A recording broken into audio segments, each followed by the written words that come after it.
Notion is an amazing, amazing program. It's also really intimidating to start from scratch, to start with just a pile of Legos and no instruction book. And so, like most people, I started out my Notion journey by finding an instruction book, by going onto YouTube and copying a tutorial block by block so that I had something to work with and something to start from. Now that I've been using Notion for 9 months, I've figured out some things that work for me and some things that I'm going to be changing from this one size fits most system in order to reflect my own preferences and just create a better user interface for myself. I wanted to share those things with you today. So let me first go through and show you what my second brain from this year has looked like so far. I had a dashboard that I set up, again, following a tutorial basically where I had this week, next week overdue.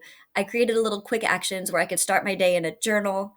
I copied this habit tracker exactly from, I think, Thomas Frank. It's a great habit tracker. I'm going to keep using it, but I threw this into my dashboard after taking this piecemeal from somebody else exactly. And then the tutorial recommended throwing their databases down at the bottom, some archive stuff. So that was what I've been using. I've created my 2025 dashboard with a few changes. The biggest of these is that in August of this year, Notion introduced charts, and charts is so cool. So I added 2 charts to my homepage for my 2025 dashboard. One of them is this week's task completion. I show my not started versus in progress versus done, and I love watching this grow over time, moving from here to here to here. It provides me with a lot of dopamine to help me keep going.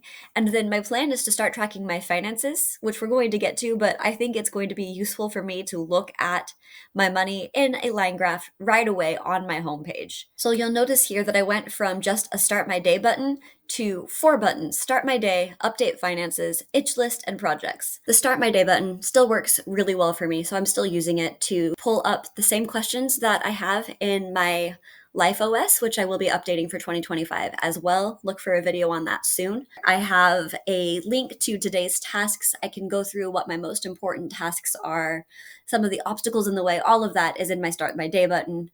I've added an update financials, which is going to pull up my balance sheet for the year. This I created, I think, based on a tutorial as well. So we'll see how well it lasts. I've talked about an itch list on my Medium before, but basically what it is tasks that are not important yet, but they're important to not neglect. I actually have on here things like just household chores, like I need to empty the toaster. It's getting really covered in crumbs. It needs cleaned. It's on my itch list. It's bugging me, but it doesn't need done right now.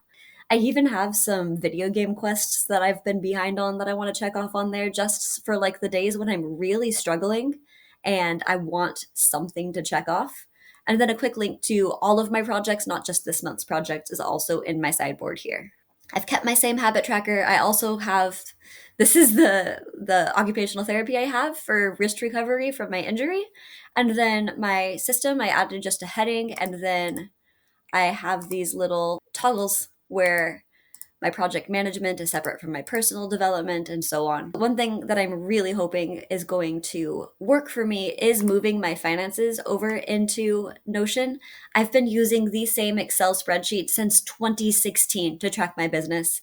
It is time to move on. There's some things that I'm really excited about. So I have an invoice tracker, an expenses tracker, and then a balance sheet that goes through and subtracts the expenses from the invoice tracker so that I get an accurate representation of how much money I'm making, which my Excel sheet is not currently doing. One of my goals for 2025 is to get my YouTube monetized, to make a little bit more money with my Notion templates than I've been making.